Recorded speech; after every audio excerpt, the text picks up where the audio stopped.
பாத்திரம் முனைவர் திரு ஞானசம்பந்தன் அவர்களை அன்புடன் மேடைக்கு அழைக்கிறோம்.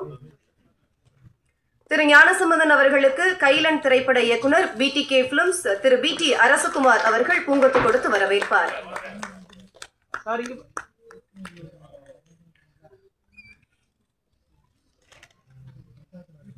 அடுத்ததாக ஆக்டிவ் பிலிம் ப்ரொடியூசர் அசோசியேஷனின் பொருளாளர் எங்கள் சிறப்பு விருந்தினர் திரு தனஞ்சயன் அவர்களை பேச அன்புடன் அழைக்கிறோம். இங்கு வந்திருக்கும் பத்திரிகை ஊடக நண்பர்கள் அனைவருக்கும் இனிய காலை வணக்கம். மேடையில் வீட்டிற்கும் பெரியோர்களுக்கு என்னுடைய வணக்கங்கள்.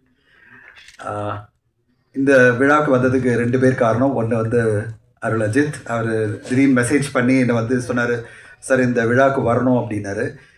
எனக்கு திங்கட்கிழமை காலையிலனாலே நிறைய ப்ரோக்ராம்ஸ் மீட்டிங் இருக்கும். நான் சொன்னேன் இல்லைங்க வரலைங்க அப்படின்னேன். அப்புறம் ஒரு கண்டென்ட் அனுப்பிச்சி விட்டார். எனக்கு ரொம்ப பிடிச்ச விஷயமே என்னென்னா, ஒருத்தர் வந்து சும்மா கூப்பிடாமல் ஒரு கண்டென்ட் வந்து இந்த கதை என்ன அப்படின்னு ஒரு பேஜ் போட்டு யாரெல்லாம் நடிக்கிறாங்கன்னு போட்டார். நான் உடனே சொன்னேன் அருள் நான் வரேன் அப்படின்னு சொன்னேன்.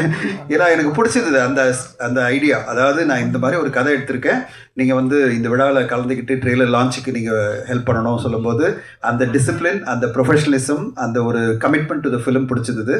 அதில் முக்கியமாக எனக்கு பிடிச்சது காஸ்ட் அண்ட் குரூவில் எடுத்த உடனே சிவதா பேர் போட்ட உடனே, சிவதா நம்ம ஹீரோயின் படம் பண்ணுறாங்களா அப்படின்னு சொல்லிட்டு நான் உடனே நான் வந்துடுறேன் அப்படின்னு சொல்லிட்டேன். நான் ஏன்னா நான் வந்து கார்ப்பரேட் கரியரில் 25 வருஷம் இருந்து நான் முதல்ல ஆரம்பித்த படம், டிஸ்ட்ரிபியூஷன் அண்ட் மார்க்கெட்டிங் ஆரம்பித்த படம் பார்த்திங்கன்னா அது எல்லாருக்கும் சர்ப்ரைஸாக இருக்கும்.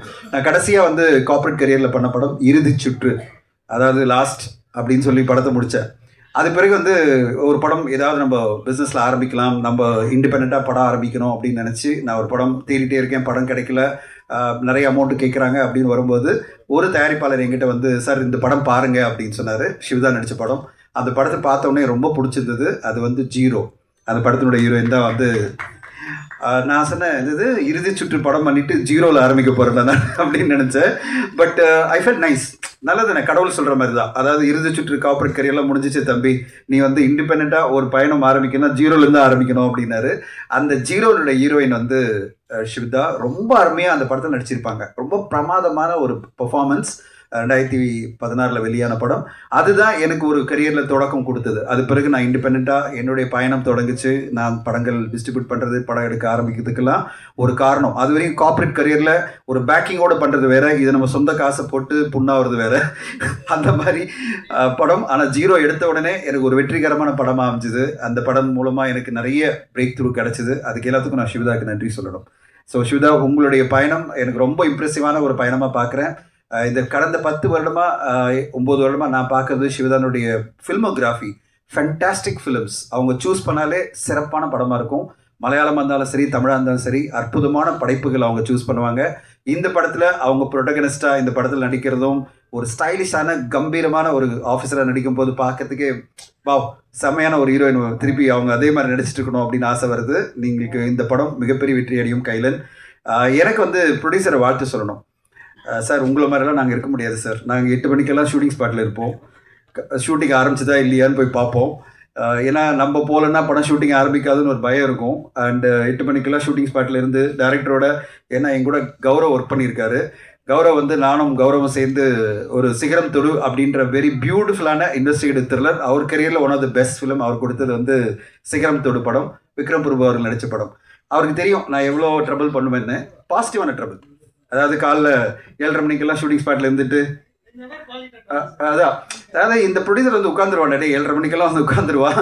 8 மணிக்கு ஃபஸ்ட் டேக் வைக்கலைன்னா அப்படி இப்படியே சண்டை ஆரம்பிச்சிடும். அங்கே இருக்கிற சினிமாட்டோகிராஃபருக்கு, நடிகர்கள் வரலையா, யார் வரல, எதுக்கு வரல, ஏன் ஷூட்டிங் டிலே ஆகுது அப்படின்னு ஆரம்பித்து கௌரவ் ஓடிட்டே இருப்பார். இவருக்கு முன்னாடி எப்படியாவது 8 மணிக்கு ஃபஸ்ட் ஷாட் வச்சிடணும். 8 மணிக்காவது ஃபஸ்ட் ஷாட் வச்சுட்டு ஒரு 2 ஷாட் எடுத்த பிறகு பிரேக்ஃபாஸ்ட், ஒரு சின்ன பிரேக்கு. அது பிறகு 9 o'clockலேருந்து நான் ஸ்டாப் மெனி டேஸ் நான் கௌரவ் கூட ஒர்க் பண்ணும்போது நாங்கள் லஞ்ச் பிரேக் கூட எடுத்ததில்லை. அந்த மாதிரிலாம் எடுத்து ஒரு படத்தை ஷார்ட்டஸ்ட் நம்பர் ஆஃப் டேஸ், இப்படி தான் மலையாள சினிமா எடுப்பாங்க. அப்படி தான் தமிழ் சினிமாவில் நானும் கௌரவம்லாம் சேர்ந்து அந்த படம்லாம் எடுத்தோம். அந்த படம் நல்ல வெற்றி அடைஞ்ச ஒரு படம். அவருடைய ஃப்ரஸ்ட்ரேஷன் எனக்கு புரியுது. 3 வருஷமாக எப்படியெல்லாம் இங்கே கஷ்டப்படுறோம், இந்த சினிமா இண்டஸ்ட்ரி எப்படி இருக்குன்னு அவர் பேசுகிறாரு. அவர் ஒரு மிகச்சிறந்த இயக்குனர். அட் த சேம் டைம் நடுவில் டைவர்ட் ஆகி நடிகர்லாம் போனார். நான் சொன்னேன், ஐயோ ஒழுங்காக கான்சன்ட்ரேட் பண்ணியா, நல்ல டேரக்டர் அப்படின்னு சொல்லிட்டே இருக்கேன். மிகப்பெரிய நடிகர்கள் கூடலாம் படம் எடுக்க முடியும். உதயநிதி ஸ்டாலின் சாரை வச்சு ஒரு நல்ல படம்லாம் கொடுத்தாரு. நிறைய பெரிய பெரிய படங்கள் பண்ணுங்கன்னு சொல்லிட்டு இருக்கேன். அவர் இன்னும் நடிக்கிறெல்லாம் போயிட்டு கொஞ்சம் டைவர்ட் ஆகிருக்காரு. பட் இந்த படத்தை தயாரிப்பாளர் வந்து நான் ஷூட்டிங் ஸ்பாட்டே போன சொன்னோடனே அப்படியே என்னடா அது நம்மளுக்கு ஆப்போசிட்டாக ஒருத்தர் இருக்காரு, இது ரைட் அப்ரோச்சா இது நம்ம அப்ரோச்சான்னு எனக்கு தெரியல. பட் அரசகுமார் சார், உங்களோட நம்பிக்கைக்கு கோடான கோடிகள் வாழ்த்துக்கள். அஜித், செம்ம பிரச்சனை இருக்குது, ஒழுங்கு மரியாதை நல்ல படமாக கொடுத்துருங்க. இல்லைன்னா அவர் பெரிய அரசியல்வாதி, அப்புறம் வம்பா எடுப்பது, அப்புறம் என்ன நடக்குன்னே தெரியாது. இவ்வளோ நம்பிக்கை வச்சு உங்களை பண்ணுறாருன்னா அப்புறம் வச்சு செஞ்சிருவாரு. ஓகே, அதனால் நல்ல படமாக இன்னும் படம் பார்க்கலன்னு சொல்லிட்டாரு சார். எடிட்டில் பண்ணலாம் சார். சார் இல்லை எடிட்டில் பார்க்கலாம். நல்ல சிறப்பான படமாக வரணும் அஜித், அதுதான் எதிர்பார்த்துட்டு இருக்கோம். இப்படி ஒரு தயாரிப்பாளர் நம்பிக்கையோடு பண்ணுறதெல்லாம் பெரிய விஷயம், அதெல்லாம் வந்து வாழ்த்து சொல்லணும். அண்ட் நான் படத்துக்கு ஷூட்டிங்கே வரலன்னு சொல்லி அந்தளவு நம்பிக்கை ஒரு டைரக்டர் மேலே வச்சிருக்காரு. ஷூட்டிங் ஸ்பாட்டே வரல. அந்த படம் இவ்வளோ நம்பிக்கையாக இந்த ட்ரெய்லர் பார்க்கும்போதே தெரியுது. அந்த நம்பிக்கைக்கு ஏற்ற மாதிரி தான் ட்ரெய்லர் ரொம்ப சூப்பராக இருக்குது. அண்ட் கண்டிப்பாக இந்த படம் நல்லா வந்திருக்கும் நான் எதிர்பார்த்துட்ருக்கேன். கைலன் படத்தை பார்க்கறதுக்கு ரொம்ப ஆர்வமாக இருக்குது. இந்த நேரத்தில் திடீர்னு சொன்னார், இந்த ரிவ்யூஸ் பற்றி எல்லாம் பேசினார். அதை பற்றி நான் கிளாரிஃபை பண்ணி ஆகணும். அண்ட் இது வந்து ஒரு சங்கமாக எல்லா ஆஃபீஸ் பேரஸும் சேர்ந்து நிறைய படங்கள் பாதிக்கப்படுது. இது வந்து ரிவ்யூஸ்க்கு எதிராக கிடையாது, ரிவ்யூவர்ஸ்க்கு எதிராக கிடையாது. வன்மத்தோட ஒரு படத்தை வந்து பாதிக்கணும்னு நினைக்கிறவங்களுக்கு எதிராக தான் அந்த கோர்ட்டுக்கு போனதை தவிர மற்றபடி ரிவ்யூஸ் பண்ணுறவங்களுக்கு எதிரெல்லாம் கிடையாது. ஏன்னா நம்முடைய ஊடக நண்பர்கள், நான் என்னுடைய பல யூடியூப்பில் நான் சேனலில் இன்டர்வியூவில் சொல்லியிருக்கேன், ட்ரெடிஷ்னல் மீடியா, இங்கே நீங்கள்லாம் ட்ரெடிஷ்னல் மீடியா பல வருஷமாக இருக்கிற ஊடக நண்பர்கள், பத்திரிகையில் எழுதுறவங்களும் ஆன்லைனில் எழுதுறவங்களும் எல்லாருமே வந்து பல வருஷமாக இந்த இண்டஸ்ட்ரியோட சார்ந்து இயங்குகிற நீங்கள்லாம் இந்த இண்டஸ்ட்ரிக்கு தூண்கள், இந்த இண்டஸ்ட்ரியினுடைய பார்ட் அண்ட் பார்சல். இவங்களுக்கும் சினிமா இண்டஸ்ட்ரிக்கும் எந்த பிரச்சனையுமே கிடையாது. உங்களுக்கும் சினிமா இண்டஸ்ட்ரிக்கு எந்த பிரச்சனையும் இல்லை. ஏன்னா நீங்கள் தான் தூண், நீங்கள் தான் ஆதாரமாக இருக்கீங்க. திடீர்னு வந்து ஒரு யூடியூப் சேனல் ஆரம்பித்து திடீர்னு அவங்க ரிவ்யூ பண்ணி படங்களை பாதிக்கிறாங்களே, அவங்கள அதை கட்டுப்படுத்தணும் அப்படின்ற கோரிக்கையோடு தான் நாங்கள் போனோம். கோர்ட்டில் என்ன சொன்னாங்கன்னா, இதை வந்து எப்படி கட்டுப்படுத்த முடியும், ஏன்னா இது வந்து மிகப்பெரிய சிக்கலான ஒரு விஷயம், நீங்கள் கேட்குறது வந்து ஒரு சிக்கலான விஷயம், செலக்டிவாக சில பேர் மட்டும் கட்டுப்படுத்துங்கன்னு பண்ண முடியாதுன்னு தான் அவங்க ரூலிங்கில் சொல்லியிருக்காங்க. நீங்கள் எப்போவுமே இந்த இண்டஸ்ட்ரிக்கு ஆதரவாக தான் இருக்கீங்க. நீங்கள் எல்லோருமே இந்த இண்டஸ்ட்ரிக்கு சப்போர்ட் பண்ணி ஒவ்வொரு படத்தையும் வந்து தாங்குறீங்க, ஒவ்வொரு படத்தையும் செலிப்ரேட் பண்ணுறீங்க.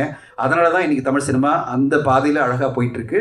நாங்கள் எப்போவுமே ஒரு சக்ஸஸ் மீட் வச்சா அவங்களெல்லாம் கூப்பிட்றதில்ல, உங்களை தான் கூப்பிட்றோம். நீங்கள் தான் இந்த படத்தினுடைய ஒரு சக்ஸஸுக்கு காரணமாக இருக்கீங்கன்றது தான் உங்களை தான் நாங்கள் கூப்பிட்றோம். ஸோ அதனால் ஒட்டுமொத்த ரிவ்யூவர்ஸ்க்கு எதிராக ஒரு கோர்ட்டுக்கெல்லாம் நம்ம போகல.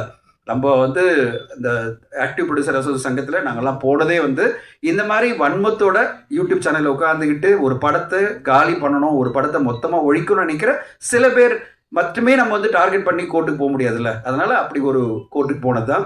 ஸோ இன்றைக்கி கோர்ட்டில் வந்து என்ன சொல்லி இந்த மாதிரி பண்ண முடியாது சொல்லும்போது நம்ம ஒன்றும் பண்ண முடியாது. பட் அதான் அவங்க கிட்ட திருப்பி நாங்கள் வைக்கிற கோரிக்கை என்னென்னா, திரைப்படத்தை திரைப்படமாக பாருங்கள், அந்த திரைப்படத்தை பார்த்தீங்க, பேசுனீங்களா, ரிவ்யூ பண்ணிங்களா, முடிச்சிருங்க. அது பிறகு தொடர்ந்து வன்மத்தோட அந்த படம் நல்லா இல்லைன்னு சொல்லி 10 இன்டர்வியூவில் சொல்லி அந்த படத்தை வந்து ஒழிச்சிடாதீங்கன்றது தான் எங்களுடைய கோரிக்கை. இதை தான் நம்ம பண்ண முடியும். இப்போ திருப்பி நம்ம கோரிக்கை தான் வைக்க முடியும். ஏன்னா கோர்ட்டை இப்படி தான் சொல்லுது, நம்மளால் கட்டுப்படுத்த முடியாத ஒரு விஷயம்னு. அதனால் அந்த கோரிக்கையோட கௌரவ அவர்களுக்கு நான் பதில் சொல்கிறேன். இது வந்து ஒன்றுமே பண்ண முடியாது, நாங்கள் மனசெல்லாம் இழக்கலை. இது பண்ண முடியாத ஒரு விஷயம் சொல்லும்போது நம்மளும் வந்து கட்டுப்படுத்த முடியாது. பட் கோரிக்கை வைக்கலாம், எல்லோருக்கும் கோரிக்கை வைக்கலாம், சினிமாவை காப்பாற்றுங்க. அப்படி இருக்கும்போது ஒரு சினிமாவை பார்த்து கௌரவ கேட்டு சொன்னார், இந்த மாதிரி இவ்வளோ பெர்ஸ்பெக்டிவ் இருக்குது, 5 பேருக்கு 5 பெர்ஸ்பெக்டிவ் இருக்குது அப்படின்னு சொல்லும்போது ஒன்று தான் சொல்ல விரும்புகிறேன், அதுதான் சினிமா. இங்கே இருக்கிற ஒருத்தருக்கும் ஒரு பெர்ஸ்பெக்டிவ் இருக்கும் சினிமா பற்றி, உங்களுக்கும் ஒரு பெர்ஸ்பெக்டிவ் இருக்கும், அது தப்பே கிடையாது, அதுதான் சினிமா. சினிமா வந்து ஒட்டுமொத்தமாக எல்லாருமே ரசிக்கிறதுன்றது ரொம்ப ரேராக நடக்கும். அதனால தான் சில படங்கள் வெற்றி அடையுது. கடந்த வாரம் வந்த படங்களில் பார்த்தீங்கன்னா மார்கன் அப்படின்ற படம் மிகப்பெரிய லெவலில் ரெஸ்பான்ஸ் வந்துட்டுருக்கு. அதுக்கு முன்னாடி வந்த படத்தில் பார்த்தீங்கன்னா DNA படத்துக்கு மிகப்பெரிய ரெஸ்பான்ஸ். அதுக்கு முன்னாடி நம்ம எல்லாருமே பேசுகிறது குடும்பஸ்தன் சொல்கிறோம், டூரிஸ்ட் ஃபேமிலி சொல்கிறோம். ஸோ ஒரு திரைப்படம் பல பேருக்கு பரவலாக பிடிச்சிடுச்சுன்னா, எல்லாருக்கும் பிடிக்கணும் அவசியம் இல்லை, பல பேருக்கு பரவலாக பிடிச்சிச்சுன்னா அந்த படம் கண்டிப்பாக வெற்றி அடையும். அப்படிப்பட்ட ஒரு வெற்றியை நோக்கி தான் எல்லோருமே தயாரிப்பாளர்கள்லாம் உழைச்சிட்டு இருக்கோம்.